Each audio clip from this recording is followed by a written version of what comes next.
오늘 이 자리에는 이 자리에 나온 우리들은 예배 드리기 위해서 예배하러 모였습니다.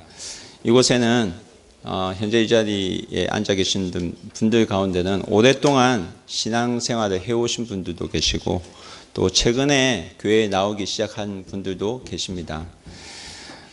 교회에 출석하면서 믿음 생활을 시작하면서 우리는 그동안 성경에 대해서 배우고요. 그리고 또 교회에서 생명의 삶이나 그런 성경 공부를 통해서 믿음 생활을 어떻게 하는 것인가에 대해서 배우고 또 매일 말씀 읽는 것을 통해서 하나님의 은혜를 우리가 또 나름 깨달아 알아가고 있습니다. 그러나 그러한 우리에게도 오늘 말씀은 아주 중요한 질문을 우리에게 합니다. 그것은 우리가 하나님을 믿고 또 우리가 믿음 생활을 하려고 노력을 하고 있는데 그런 믿음을 보고 계시는 그 하나님이 나에게 원하시는 것은 무엇이냐 하는 그런 질문입니다. 하나님은 나에게 무엇을 원하실까요? 이러한 질문 앞에 있는 우리들에게 분명한 대답을 주는 것이 오늘 우리가 읽은 성경 본문 말씀입니다. 우리 함께 다시 한번 말씀 보기 원하는데 호세아서 6장 6절 말씀 함께 읽어보겠습니다. 다 같이 읽어보겠습니다. 나는 인애를 원하고 제사를 원하지 아니하며 번제보다 하나님 아는 것을 원하노라.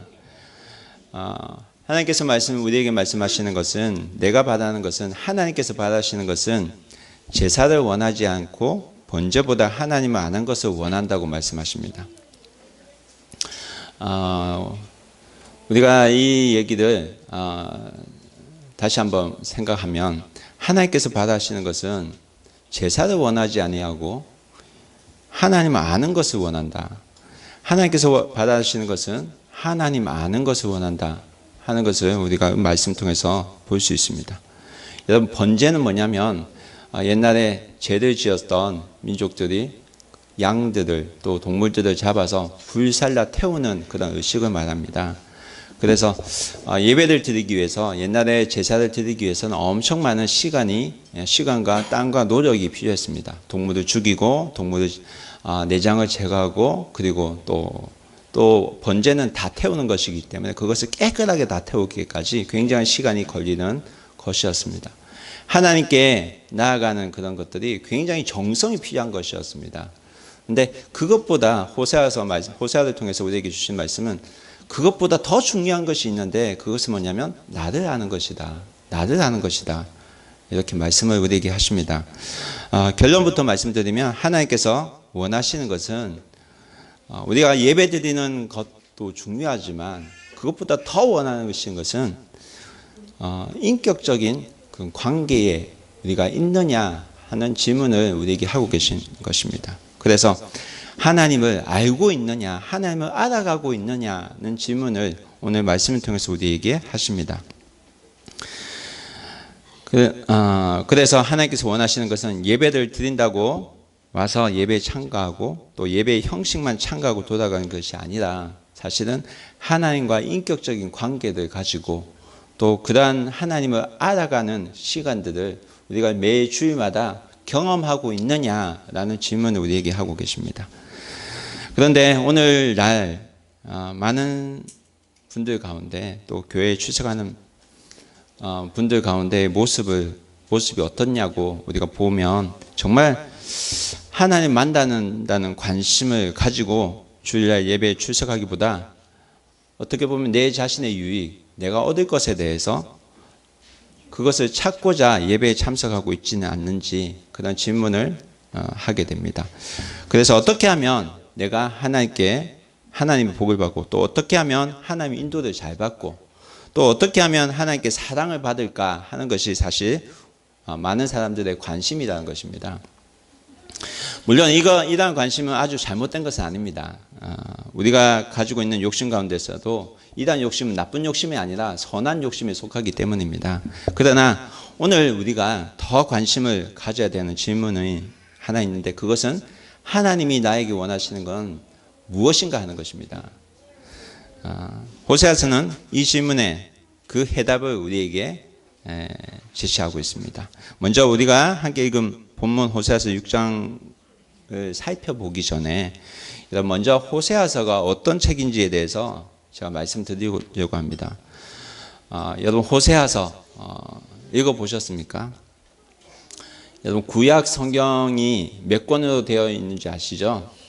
몇 권으로 되어 있죠? 60 몇 권이죠? 66권입니다. 구약은 몇 권입니까? 죄송합니다. 성경 전체가 66권이죠. 그 가운데 구약 성경이 몇 권이죠? 39권. 그 신약은 27권. 그래서 외우기 쉽게 해서 상구 27. 그래서 합해서 66권. 총 66권 가운데 호세아서는 어디에 속해 있습니까? 구약 성경에 속해 있죠. 구약 성경이 39권으로 되어 있는데 여러분 그 구약 성경을 문학적인 유형으로 나눌 수가 있습니다. 좀 어려운 말이지만 문학적인 유형으로 나누게 되면 역사서로 나눌 수 있고요. 시에 관한 것, 시가서, 시와 노래에 관한 책으로 나눌 수 있고요.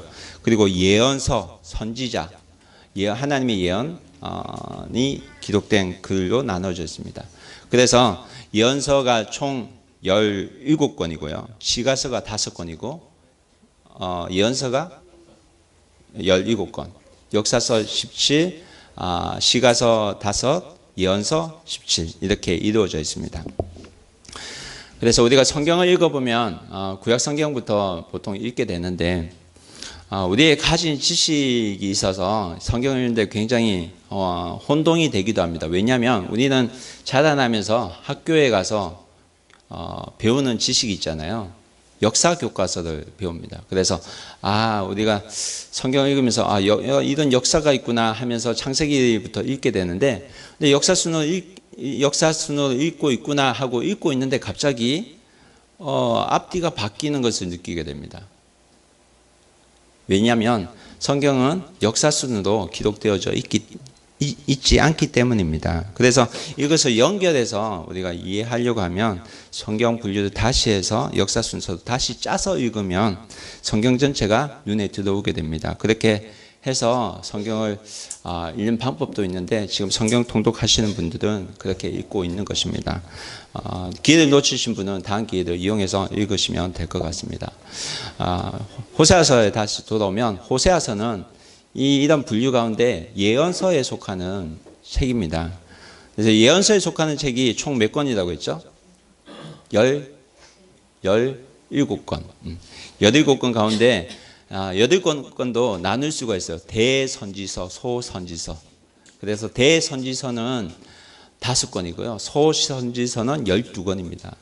이렇게 나눠진 것은 그 분량에 따라서 나눈 것입니다. 이 호세아서는 어디에 속해 있냐면 소선지서의 12권 안에 속해 있는 책입니다. 근데 12권 중에 제일 처음 나오는 책이 호세아서입니다.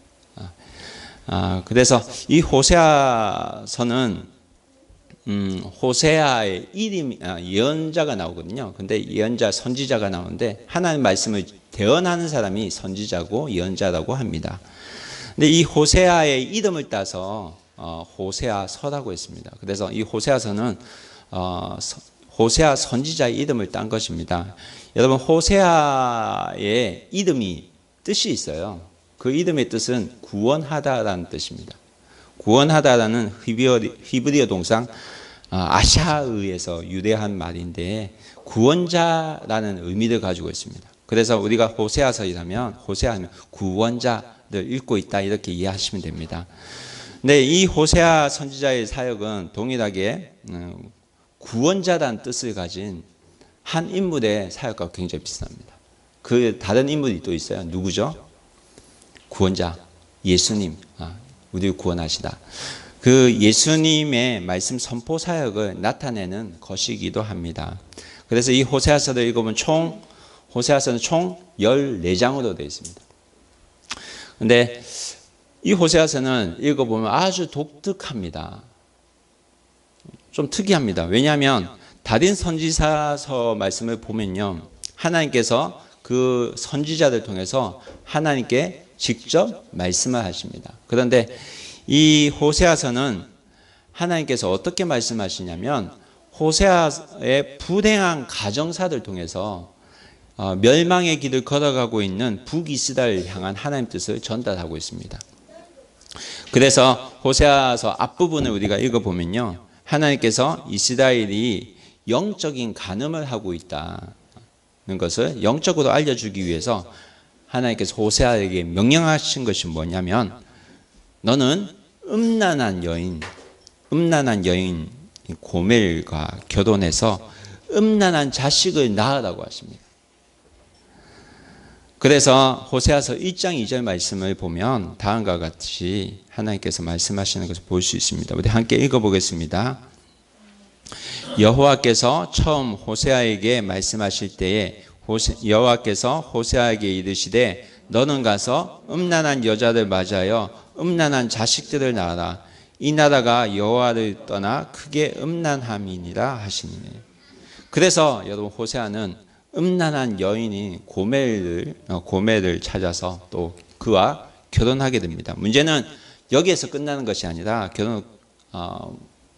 모든 것이 해결되는 것이 아니라 이 음란한 여자가 계속 문제를 일으키는 것입니다. 어떤 문제를 일으키냐? 결혼을 했잖아요. 근데 그 남편을 버리고 또 다른 남자에게로 갑니다. 그러나 이 호세아는 다시 이 여자를 데려옵니다. 정말 이스라엘의 예언자 가운데 하나님 뜻을 전했던 그 예언자 가운데 가장 마음고생을 했던 예언자가 저는 호세아가 아닐까 그런 생각이 듭니다. 하나님께서는 이 호세아 가정 문제를 가지고 우리에게 말씀하고 있는 것입니다. 음란한 여자와 결혼했고 여인과 결혼했고 이 여인이 또 남편을 버리고 다른 남자에게도 갔지만 다시 호세아가 그 여인을 데리고 와서 또 아내로 받아주는 그런 일들을 통해서 이스라엘을 향한 하나님의 마음을 우리에게 보여주시고 계신 것입니다. 그래서 하나님께서 원하시는 그 마음은 하나님의 마음이 뭐냐면 부정한 이스라엘이 다시 말하면 바람핀 이스라엘이 회개하고 다시 남편인 하나님께도 돌아오기를 원하고 또 이 부정한 아내를 호세아가 용서해 준 것처럼 내가 용서해 줄 테니까 다시 나에게 돌아오라는 그런 마음, 끝까지 용서해 주시고 받아주시는 그 하나님의 사랑에 대해서 우리에게 말씀하고 있는 것입니다. 그것이 바로 이 책의 목적입니다. 여러분, 호세아서 이제 좀 이해가 되셨어요? 자, 그러면 3장 1절 말씀 함께 읽겠습니다. 3장 1절 말씀 함께 읽어보겠습니다.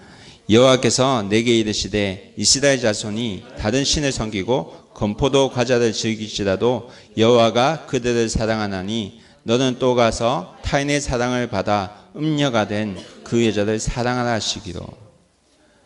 하나님의 마음이 이런 것입니다. 여러분, 호세아가 살았던 시대가 어떤 시대였냐면 여러분, 하나였던 이스라엘이 갈라진 그런 시대입니다. 그래서 하나였던 이스라엘이 하나님을 잘 섬기고 있다가 하나님께 마음이 멀어져 가면서 이스라엘이 갈라집니다. 어떻게 갈라집니까? 북이스라엘과 남유다로 갈라집니다. 호세아 예언자가, 이 선지자가 사역하던 때는 여로보암 2세라는 왕이 북이스라엘에서 통치하던 그 시대였습니다. 근데 이때가 북이스라엘 왕국의 굉장히 전성기였습니다. 그래서 굉장히 커지고 있던 그 시대였습니다. 북이스라엘 왕인 여로보암 2세는 40년간 이 북이스라엘 왕국을 다스리면서 계속 땅을 넓혀가고 확장해 갔습니다. 그렇지만 그 대신에 나라는 부강하고 점점 커졌지만 영적으로는 굉장히 타락했습니다. 영적으로 타락했다는 말은 뭐냐면 하나님을 알고 있으면서도 하나님을 모르는 사람처럼 우상숭배를 하고 또 그러한 일을 저지르고 살았다는 것입니다. 그래서 성전도 분명히 있었고요. 성전도 있었지만 거기에서 드려지는 제사는 형식화만 되어 있지 제사는 드리고는 있지만 마음은 이미 떠나간 상태였습니다. 그래서 예배 시간에 있고 또 예배는 참석하지만 이미 참석하는 그 마음은 사람들의 마음은 이미 떠나가 있다는 겁니다. 하나님부터 다 떠나가 있었다는 겁니다. 그래서 그들은 이미 형식적인 그런 신앙생활을 하고 있지만 그들 마음속에는 이미 하나님을 사랑하는 사람이 거의 없었다는 것입니다. 이런 이들에게 주신 말씀이 호세아서 말씀입니다. 호세아서 6장 6절 말씀 함께 다시 읽어보겠습니다. 나는 인애를 원하고 제사를 원하지 않으며 번제보다 하나님을 아는 것이. 여러분, 기독교는 어떤 종교냐면요, 여러분, 의식을 중요시하는 종교는 아닙니다. 아셔야 됩니다. 형식을 중요하신 종교가 아닙니다. 하나님께서는 우상 숭배하지 말라, 나만을 사랑해라고 분명히 말씀하셨습니다. 여러분 기억하시나요? 지금 일부 예배 때 10계명에 대해서 하고 있는데, 첫째는 나 외에 다른 신을 섬기지 말라. 둘째는 우상을 만들어 절하지 말라.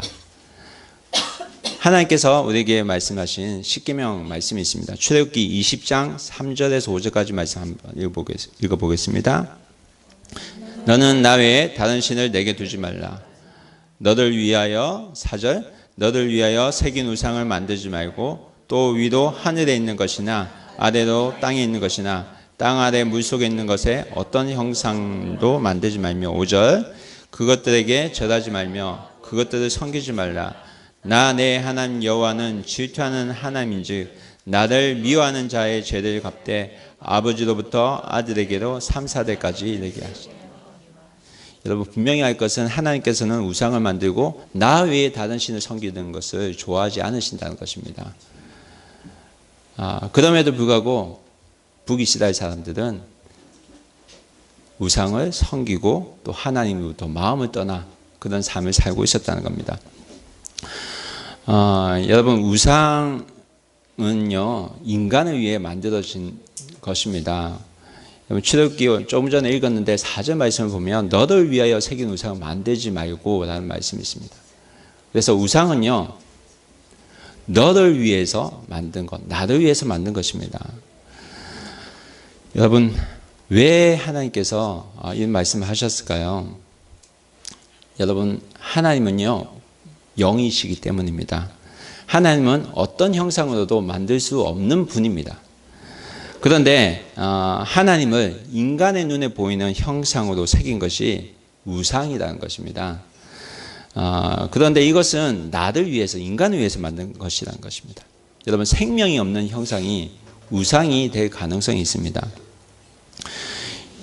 여러분 모세가요 시내산에 올라가서 하나님께 10계명을 받습니다. 근데 그때 받으러 올라갔을 때 모세가 시내산에 올라갔다가 빨리 내려오지 않습니다. 그러자 백성들이 한 것이 뭐냐면 뭔지 아세요? 우상을 만들었죠. 바로 우상을 만들었습니다. 그들은 아론에게 나가서 우리를 인도할 신을 우리를 위하여 만들라고 요구했습니다. 이에 아론은 어떻게 합니까? 모든 백성들로부터 기의 금고리를 모두 모아서 금송아지를 만듭니다. 그리고 말하기를 이는 너희를 애굽 땅에서 인도하여 낸 너희 신이도다 라고 말합니다. 잘 보세요. 다시 말하면 금송아지가 누구라는 거예요? 하나님이라는 것입니다. 사실 아론과 이스라엘 백성이요 다른 신을 섬기기 위해서 금송아지를 만든 것이 아니에요. 성경에 보면 우리를 인도한 이스라엘 백성을 인도한 하나님이 눈에 보이지 않기 때문에 눈에 보이지 않잖아요. 그렇기 때문에 보이지 않는 하나님을 보이는 하나님으로 만들기 위해서 만든 것이 바로 금송아지입니다. 하나님을 그냥 만들 건데 좀 하나님 보고 싶은데 그래서 우리의 귀한 것을 가지고 만들자. 그래서 금을 다 모았잖아요. 그리고 금송아지를 만든 것입니다. 한편 인간적으로 우리가 이것을 생각해 보면 이해가 될 수도 있습니다. 될 법합니다. 그렇지만 하나님의 반응은 저들의 행동에 대해서 굉장히 진노하셨습니다. 화내셨습니다. 그런데 문제는요. 이와 똑같은 일들이 이 시대에도 진행되고 있다는 것입니다. 여러분 우리가 하나님을 위한다고 하면서 사실은 사람을 위한 것이 우리가 드려지는 이 예배 안에도 들어올 수 있다는 것을 우리가 아셔야 됩니다. 예를 들어 이런 것입니다. 초대교회가요. 초대교회. 예수님께서 함께 계셨던, 예수님께서 부활하시고 그리고 예수님께서 승천하신 후에 생겨진 교회, 예수 그리스도를 주님으로 인정하는 그 초대교회 이후에 시대가 지나가면서 중세 시대가 되면서 교회 안에 생기기 시작한 것이 형상입니다. 여러분, 사실은 교회 안에서 거룩하다고 하는 형상이 만들어지는데 그것이 성상이라고 합니다. 근데 이것이 왜 만들어졌냐면 이방인들이 교회 안으로 들어오기 시작하면서부터 생긴 것입니다. 그래서 사람들은 이들에게 기독교를 설명하기 위해서 눈에 보이는 형상을 만들기 시작했습니다. 아론이 했던 일과 똑같은 일을 중세시대 때 했다니까요. 근데 그때부터 이 기독교가 어떻게 바뀌냐면 의식적인 종교로 바뀝니다. 여러분, 기독교는 의식적인 종교가 아닙니다. 의식적으로 바뀌면서 기독교는요 로마 제국 시대의 황실의 영향을 받습니다. 당시 앞에 사진 보여주세요. 당시에 기독교를 다스렸던 나라가 이스라엘 백성 그 땅을 다스렸던 나라가 로마였거든요. 이 로마 제국 시대의 황실의 영향을 받아서 본래 기독교에서 벗어나 의식적인 종교로 바뀌게 됩니다. 그래 이것이 중세 기독교의 모습입니다. 그래서 다음 사진 보여주세요. 로마의 영향을 받아서 이 기독교가 어떻게 바뀌냐면 로마 가톨릭 교회 신부들이 거룩하게 보이는 옷을 입고 그리고 거창한 가운을 걸치고 그리고 예배를 인도하게 됩니다. 앞에 보셨던 그 로마 제국의 그 영향을 받아서 기독교가 이렇게 바뀌어지는 것입니다. 근데 이것이요, 안타까운 것은 그곳에서 끝나지 않고 각 세계에 퍼져갔다는 겁니다. 그리고 그것이 어디에까지 왔냐면 일본에까지 왔습니다. 그래서 1549년에 예수의 소속 프란시스 자비에르 신부가 일본으로 들어와서 기독교를 전파합니다. 그런데 이들이 전파한 기독교가 뭘까요? 의식적인 기독교입니다. 그들은요, 이들 신부는, 예수의 소속 신부는 그들이 배운 대로 기독교를 설명하기 위해서 무엇을 사용하냐면 눈에 보이는 형상을 가지고 설명합니다. 그래서 어떻게 합니까? 하나님을 설명해야 되잖아요. 삼위일체 하나님 어떻게 설명하시겠어요? 설명이 되나요? 그런데 그들은 배운 대로 돌멩이를 가져와서 성부, 성자, 성령이라고 가르쳤습니다. 그리고 그들이 배운 대로 성모 마리아상을 보고 예배 드리게 했습니다. 그래서 오늘날까지 기독교가, 일본의 기독교가 어떻게 됩니까? 의식이 중요시되는 그러한 기독교가 되어온 것입니다. 여러분, 마음보다 의식이 중요시되면 결국 무엇이 들어오냐면 우상이 들어올 수밖에 없다는 것입니다. 결국 기독교 안에 무엇이 들어오게 되냐면 우상이 소리 없이 들어오게 된 것입니다. 그래서 어떤 일이 생기냐면 십자가가 부적이 되고요. 그리고 그런 영화가 만들어지고요. 그리고 형상화된 우상이 교회 안에 들어오고 사람들이 그것을 보고 섬기게 하고,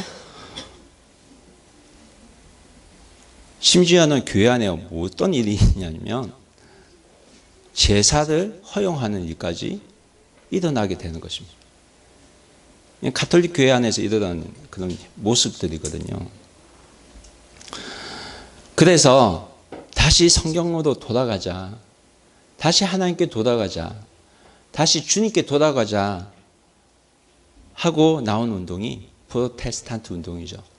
그래서 생긴 교회가 프로테스탄트 교회입니다. 그래서 오늘날의 개신교입니다. 그런데 안타까워서는 지금은요, 지금 또 위험한 것은 프로테스탄트 교회라고 하는 그 교회들 가운데서도 WCC 운동이라는 게 있어요. 그 운동에 참가해서 예수님 없이도 구원받을 수 있다. 우리가 믿는 하나님 다 동일하다. 절에서 믿는 신이나 다 똑같다라고 하는 교회들이 생겨나고 있다는 것입니다. 그래서 우리가 알아야 될 것이 뭐냐면 하나님을 바로 알아야 됩니다. 바로 아셔야 됩니다. 마음도 없고 겉만 멋진 예배 모습을 우리가 찾다가는 우리도 이렇게 변질될 수가 있다는 사실을 아셔야 됩니다. 호세아서 6장 3절 말씀 함께 읽어보겠습니다. 함께 읽겠습니다. 그러므로 우리가 여호와를 알자, 힘써 여호와를 알자. 그의 나타나심은 새벽빛같이 어김없으니 비와 같이 땅을 적시는 늦은 비와 같이 우리에게 임하시니라 합니다. 아멘. 이 말씀 한 번 읽으면 이해가 안 돼서 세 번역 성경으로 한번 읽어보겠습니다. 다시 한번 읽어보겠습니다. 우리가 주님을 알자에서 주님을 알자. 맞아요. 그 앞에 없어요. 6장 3절. 제가 읽어드리겠습니다.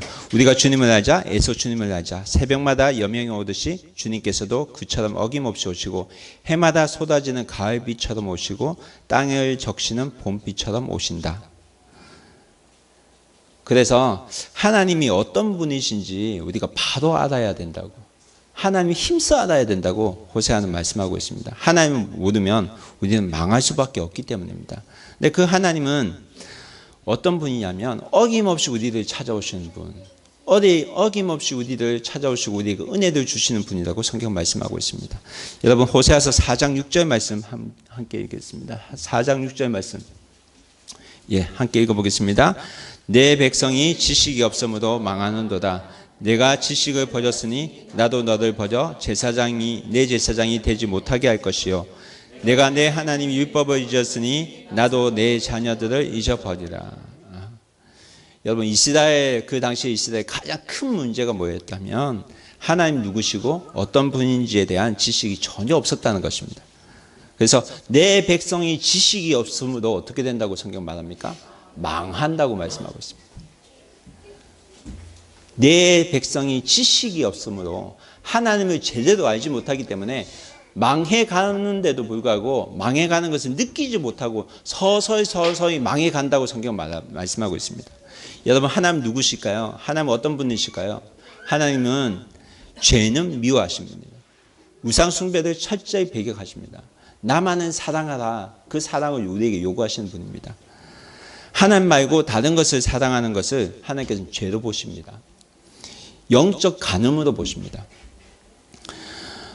다른 남편과 결혼하는 것으로 하나님은 그렇게 기억하신다는 것입니다. 나를 그토록 사랑하기 때문에 나를 사랑하셔서 죽을 수밖에 없는 나를 살리기 위해서 자신의 아들 독생자 예수님을 이 땅에 보내주셔서 우리를 대신에 죽기까지 우리를 구원하고자 하신 분입니다. 여러분 우리를 구원하시기 위해서 우리를 살리기 위해서 자신의 아들 예수 그리스도를 아낌없이 주신 분입니다. 누가 다른 사람을 사랑하기 위해서 내 아들을 내 자녀를 그냥 주겠습니까?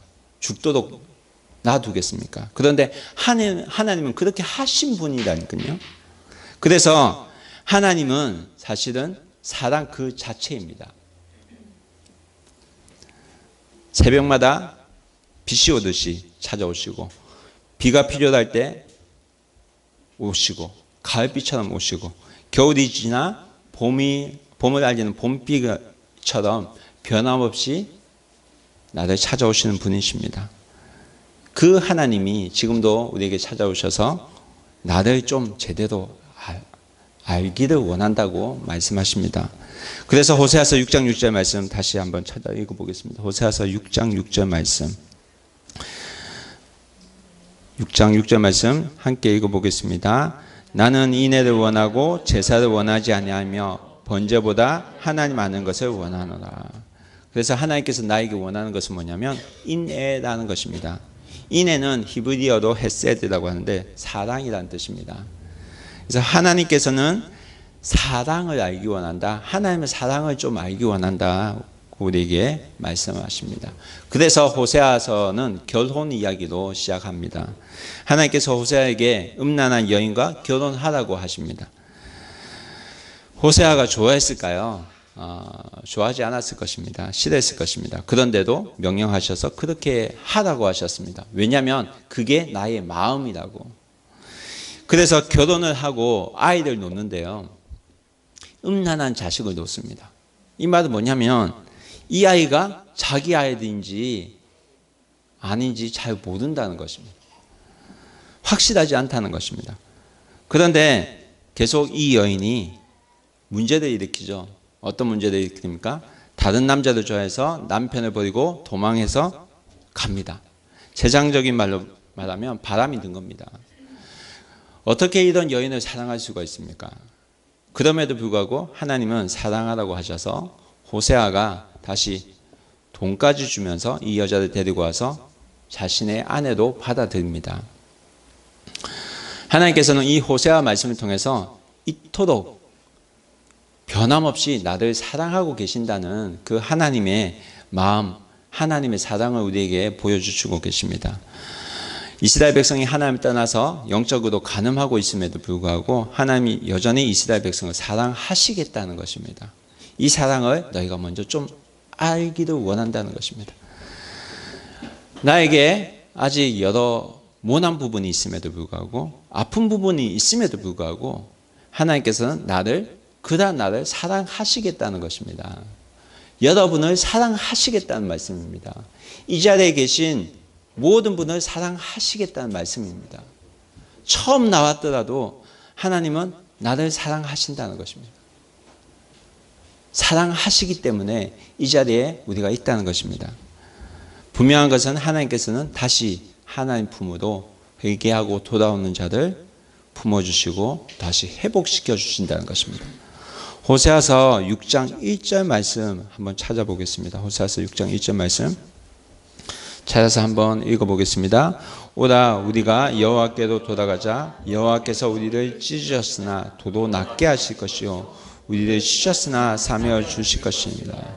여러분, 우리가 믿는 하나님은 회개하고 돌아온 자들 싸매어 주시고 회복시켜 주시는 분입니다.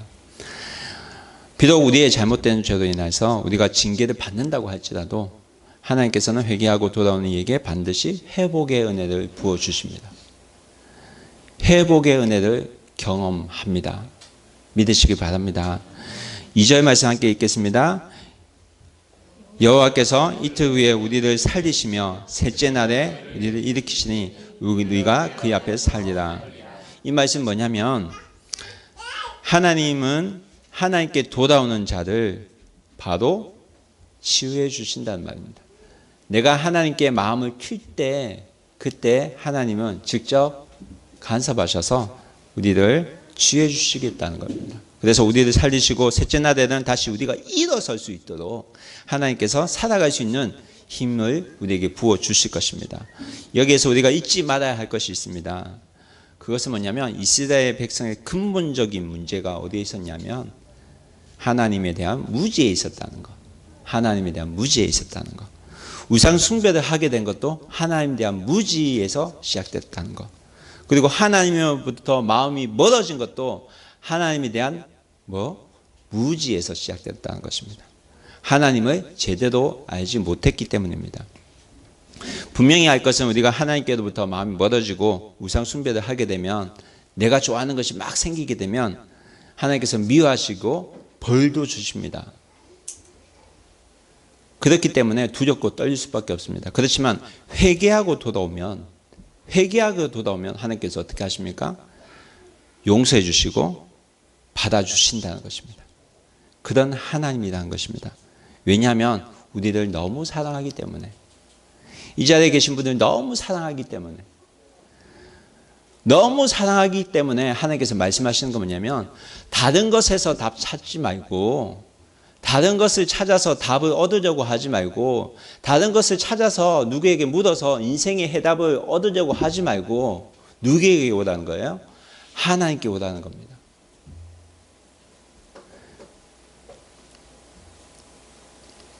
너 자신에게 그만 의지하고 이제 하나님께 좀 나아오라는 것입니다. 나를 찾고 나를 만나라는 것입니다. 우리가 기도하고 하나님께 나아갈 때 하나님은 우리의 기도를 들어주십니다. 하나님께서 이 시간 함께 하십니다. 여러분, 이 시간 우리가 형식적인 예배를 드리고 있는 것일까요? 아니면 내 마음을 다해서 하나님을 사랑하기 때문에 우리가 여기에 있는 것일까요? 하나님은 이 시간 우리에게 묻고 계십니다. 진정 우리가 마음을 다해서 하나님을 사랑하고 노력을 하고 있는가? 그래서 그런 나에게 하나님께서 말씀하시는 것은, 누구야, 제발 나에게 관심을 좀 가져라. 누구야, 이제 다른 생각하지 말고 나에게 좀 집중해라. 내 마음을 좀 알아줘. 그 말씀을 하고 계십니다. 여러분, 우리가 기억해야 될 것은 내 안테나는 항상 어디를 향하고 있어야 되냐면 하나님을 향하고 있어야 됩니다. 내가 무엇을 하든지 내 안테나는 하나님의 음성을 들을 수가 있어야 됩니다. 하나님은 음성을 들려주십니다. 때로는 우리 양심을 통해서, 때로는 말씀을 통해서, 때로는 설교 말씀을 통해서, 때로는 이웃의 권면을 통해서 하나님께서 우리에게 말씀하십니다. 여러분, 우리가 교회에 아무리 출석을 많이 한다고 하더라도 내 마음이 하나님께 집중하지 못하면 형식적인 예배의식에 만족하고 돌아갈 수밖에 없게 됩니다. 실제로는 예배에 참석하려고 오면 사실은요, 예배에 방해하는 여러 가지 요소들이 생깁니다. 왜 그런 줄 아세요? 하나님께 예배 드리는 것을 좋아하지 않는 영의 무리가 있기 때문입니다. 그 영의 무리가 뭐죠? 사탄의 무리죠. 사탄 마귀의 영이 분명히 있어요. 그래서 그 영이 어떻게 일하냐면 우리의 마음을 자꾸 빼앗아 가려고 합니다. 예배에 참석하고 있는데도 우리의 마음을 뺏어 가려고 일하고 있습니다. 이것을 다른 말로 제가 설명하면 예배 드리는 것도 영적 전쟁 가운데 있다고 제가 말씀드릴 수 있습니다. 그래서 성경은 말씀합니다. 요한복음 4장 24절 말씀 함께 찾아서 읽어보겠습니다. 요한복음 4장 24절 함께 읽어보겠습니다. 하나님은 영이시니 예배하는 자가 영과 진리로 예배할지니라. 그래서 성경 말씀합니다. 하나님이 영이시기 때문에 예배하는 자가 영과 진리로 예배해야 된다. 그래서 우리는 육체로 예배드리는 자가 아니라 영과 진리로 예배드리는 사람들입니다. 이 시간 여러분께 사탄 마귀가 이용하는 도구를 소개를 좀 하고자 합니다. 여러분 잘 살펴보시기 바랍니다. 사탄 마귀가 어떤 도구를 사용하는지 읽어볼까요? 불안, 공포, 두려움, 천천히 읽겠습니다. 근심, 불신, 거짓, 불평, 불만족, 그리고 상처, 의심, 교만, 오만, 슬픔, 절망, 다툼, 시기, 질투, 미움, 낙심, 우울, 수치심, 죄책감, 분노, 이기심, 나쁜 습관, 혈기, 정욕, 게으름, 가난, 중독, 유혹, 자락, 감정, 억울함, 음란, 나태함, 외로움, 고독, 배신, 각종 환경, 각종 질병. 마귀가요, 이런 도구를 사용해서 어떻게 사용하냐면 이런 감정과 생각들을 우리가 살아가는 세상 가운데 우리 마음에 집어 넣습니다. 심지어는 예배드리는 도중에도 이런 생각을 하게끔 합니다. 여러분, 이때 우리가 어떻게 하면 될까요?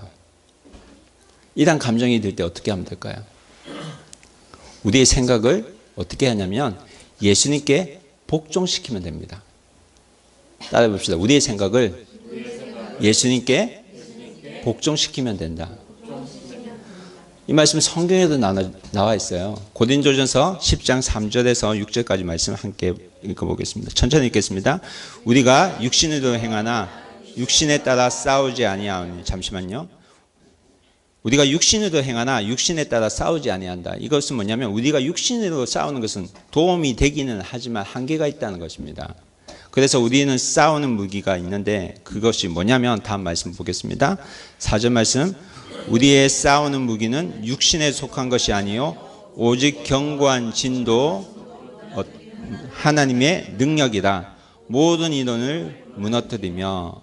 그래서 우리의 무기가는 육신이 아니라 견고한 진도 무너뜨리는 뭐라고요? 하나님의 능력입니다. 이 하나님의 능력은 어떠한 견고한 진도 무너뜨리고 모든 이론도 무너뜨립니다. 이 하나님 능력이 우리에게 있습니다. 우리에게 주어집니다. 5절 읽어보겠습니다. 시작. 하나님을 아는 것을 대적하여 높아진 것을 다 무너뜨리고 모든 생각을 사로잡아 그리스도께 복종하는. 하나님을 아는 것을 대적하는 모든 생각, 조금 전에 그 생각들을 우리가 내려놔야 되고요. 내 모든 생각을 어떻게 해서 사로잡아서 어떻게 하라고 합니까? 이 생각 모두를 예수님께 뭐 하라고요?